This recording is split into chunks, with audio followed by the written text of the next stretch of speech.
పలు కేసుల్లో ముద్దాయిగా ఉన్న అంతరాష్ట్ర దొంగను అరెస్టు చేసి 168.55 గ్రాముల బంగారు, 192.5 గ్రాముల వెండిని స్వాధీనం చేసుకున్నట్లు Chandragiri sub division DSP Prasad అన్నారు. ఈ నేపథ్యంలో తిరుచానూరు పోలీస్ స్టేషన్ వద్ద విలేకరుల సమావేశం నిర్వహించి ఆయన వివరాలను మీడియాకు వెల్లడించారు.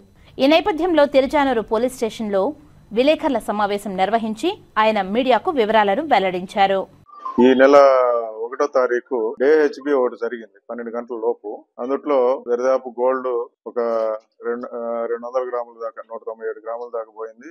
సిల్వర్ కూడా ఒక పావు కేజీ దాకా పోయింది. దీంట్లో ఎస్పీ గారి ఉత్తర్వుల మేరకు తిరుచానూరు ఇన్స్పెక్టర్ గారు, వాళ్ళ స్టేషన్ లో ఉన్న ఎస్ఐస్, వాళ్ళ క్రైమ్ పార్టీ బాగా కృషి చేసి ఇంటర్ స్టేట్ క్రిమినల్ నాగరాజు అనే అతన్ని ఈ రోజు అరెస్ట్ చేయడం జరిగింది. అతను ప్రీవియస్ గా డేహెచ్బిస్ లో ఉన్నాడు, మోటార్ సైకిల్ ఏది కనపడితే అది ఈవెన్ డెకాయిటీస్ లో కూడా ఉన్నాడు. అతని దగ్గర నుంచి సుమారు 180 గ్రాముల గోల్డ్, 200 గ్రాముల సిల్వర్, ఇంట్లో పోయిన థెఫ్ట్ లో హౌస్ బ్రేకింగ్ లో పోయిన డేహెచ్బి లో జరిగిన ప్రాపర్టీని రికవర్ చేయడం జరిగింది.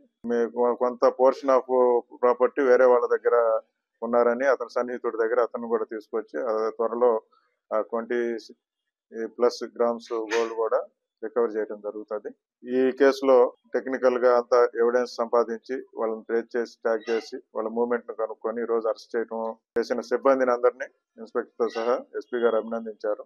రానున్న రోజుల్లో కూడా ఇట్లానే పెండింగ్ ఉన్న కేసుల్లో గానీ, అఫెన్సులు జరగకుండా చూసే విషయంలో గానీ స్టేషన్ సిబ్బందితో ఇన్స్పెక్టర్ వీళ్ళందరూ కలిసి జరిగిన నేరాలను డిటెక్ట్ చేయటం గానీ, అఫెన్సులు జరగకుండా చూడటం గానీ చేస్తారని వాళ్ళకి ఆ రకంగా డైరెక్షన్స్ ఇస్తూ ప్రజలకి భరోసాగా పోలీసు ఉంటుందని తెలియజేస్తుంది. 168 గ్రాములు గోల్డ్ అంటే సుమారు 170, సిల్వర్ వచ్చేసి నియర్లీ 200, 192.5.